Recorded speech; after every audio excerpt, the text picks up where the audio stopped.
Hi, fellow stannies. Welcome to my Friday recap where I recap all the shows I watched this week. If you're new to my channel, welcome, and if you're returning, welcome back and grab a snack. And before we get into it, please let me know going forward how I should do these weekly recaps. Do you like one long video on Fridays? Should I separate them? I would really love some comments and engagement too because I love watching reality competition shows and I love discussing them. Starting off with Dancing with the Stars, it was Rock and Roll Hall of Fame night with special guest judge Flavor Flav.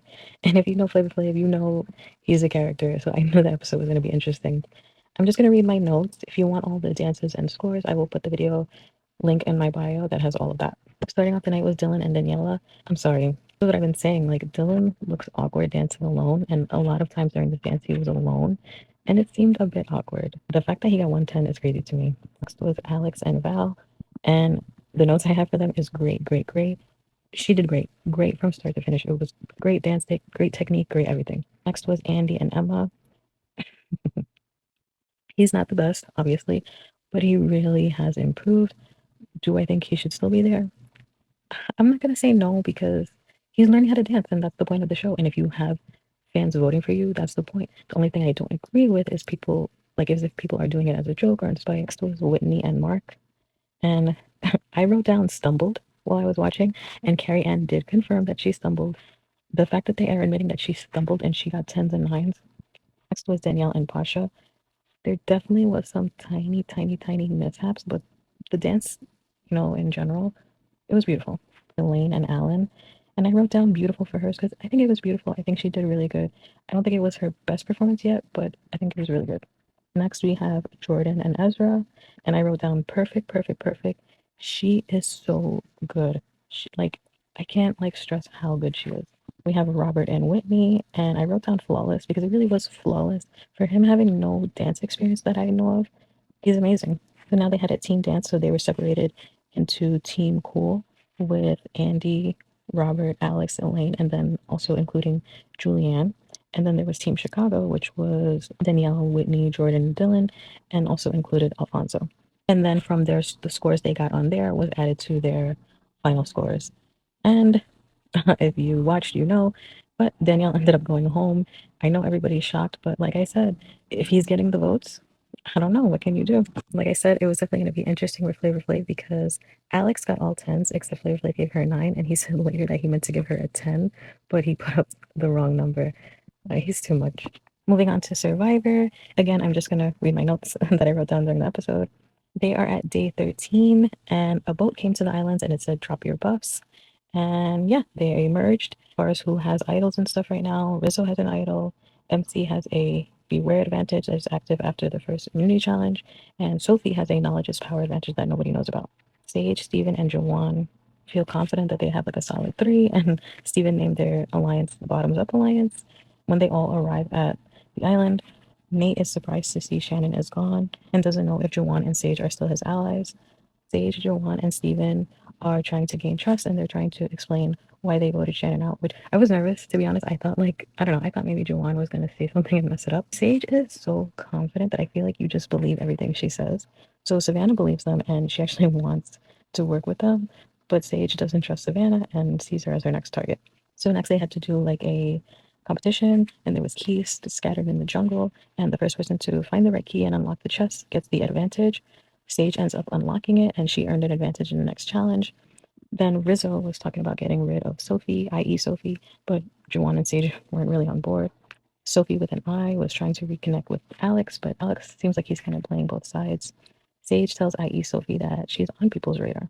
Now it's the immunity challenge. They're officially merged.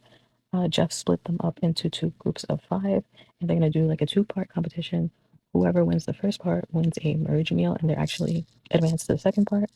Stage won the advantage. She automatically, wins the first part and moves to the second. So Jeff split them into 2 groups, and it was both Sophie, Nate, Steven, and Rizzo, and then the other team blue. The first one is yellow, and then the other team blue was Savannah, Juwan, Alex, MC, and Christina. So the yellow team won the first part. So they win the merge meal, and then along with Sage, they advance the second part. So the second part, they had to stand on a narrow beam and balance like a ball on a disc. Sophie ends up winning, and she has immunity, which she definitely needed because she was a target. I'm back at camp. Nate says Steven, Christina, and MC are the targets. Sage is trying to make a big move and take out a former Uli. Since the first immunity challenge happened, MC is able to look for her advantage clue. She starts digging by a boat and she finds it.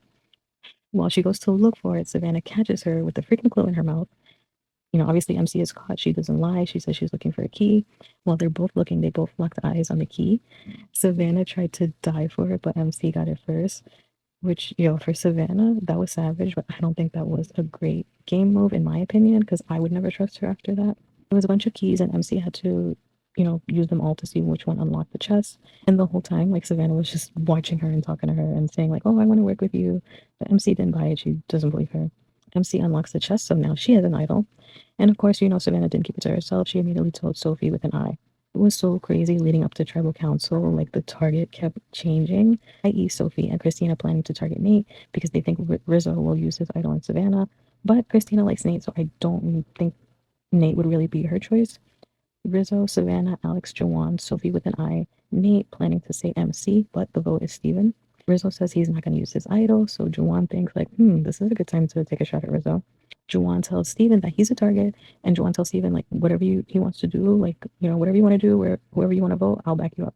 So now at tribal council, Savannah had such a smile, not even like a smile, like a grin on her face because she was so confident Steven was going home. And when Jeff read the votes, so you could see how her face changed. MC played her idol, which sucks. On me, it seems like maybe nobody was really talking to her or letting her know what was going on, or maybe she doesn't trust anybody. The votes was Steven 4 and Nate 6. Nate was voted out, which I'm not surprised, honestly, because Nate is a strong strategic player. But I don't know, I try to put myself as if I was there, and I feel like I wouldn't vibe with him, if that makes sense. Like, I feel like he's dangerous because other people will follow him. So now finishing up with Amazing Race, the team set to fly to Bucharest, Romania. Tucker and Eric was first to depart, followed by Jazz and Jag, and Kyland and Taylor. So they all have to go with the travel agency to book their flight. Some teams made the first flight and other teams made the second. Joseph and Adam were actually the first to the clue box, and it was a roadblock where one team member has to skydive, and the order they got there is the order they jumped. They had like a resting area there, which they were going to sleep for the night because the skydiving was going to take place in the morning. One thing I want to point out is when Izzy and Paige got there, Izzy was like, "Oh, I'm happy to see Jazz and Jag's soul leave their eyes when they see me." I don't think so, honestly, but moving on. Another thing I want to talk about is before jumping off the plane, Joseph was like, is anybody not thinking this is weird? How he keeps like making these comments to her? And moving on. The next thing they had to do was like farm sheep. Like there was like blue spotted sheep and they had to like corral them. Next thing they had to do was assemble a pontoon and then ride it to get the next clue. So after that, it was a detour and it was either build 10 perfect bricks with like clay, straw, manure. So yeah, build 10 perfect bricks or sew a mask together, which everyone picked the bricks except Izzy and Paige. They chose to sew the mask. Another thing I want to bring up is while they were on the pontoon boat things, right? I'll post the clip here. They've said, "Oh, my fair lady," something like that. I see a fair lady! Oh, here we go. Ahoy, fair lady! Don't see her, babe. Please don't see her. And I'm pretty sure that upset Kylan because when they got back to the car, I'll post the clip here so you can see, actually. We weren't moving if we're moving softly, right? Right. Okay, let's go. Okay. You okay? Yeah, let's go. I don't know if him slamming the car door was purposefully. It looked like it to me. I don't know. I feel like maybe he's been upset, like of these little things Joseph and Adam have been saying. I don't know. The whole thing is very odd to me. Like, is no one else finding this odd?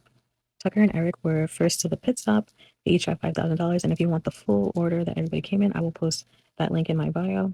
And Natalie and Stephanie were eliminated, which I'm so sad because I love Natalie. I think they were a great team. Sucks they were eliminated. So that's it for the reality competition shows. And I just want to mention some other shows I'm watching right now. Another show I'm watching right now that I recommend on Netflix is Physical Asia. It's like the Physical 100 shows. I don't know if you've seen it, but it is so, so good. Like if you like just straight competition, no, not really no drama, just straight competition. Oh, this show is so, so good. And then another show I completely forgot to mention is Abbott Elementary. I have thought it was so hilarious from the beginning. I'm sad this is the final season, I think. Actually, no, I don't know if it's the final season. Maybe I'm wrong. But I love that show. It's so hilarious. I didn't start Squid Games yet. I'm probably going to start it this weekend. So please let me know if you want, I don't know, some type of recap with that. Let me know what you thought about the shows this week. What were your favorite moments? I don't know, anything you want to comment. Again, like I said, I would love to have some engagement in these videos. I love watching these shows and I love making these videos, to be honest. I know they don't get much views, but it's really fun to me. So please comment. Let's have a discussion about the shows. I think that would be really fun. you enjoyed this video, I would appreciate so much if you could subscribe to my channel, hit the like button, and hit the notification bell so you're always notified when I upload. And I'll see you next time.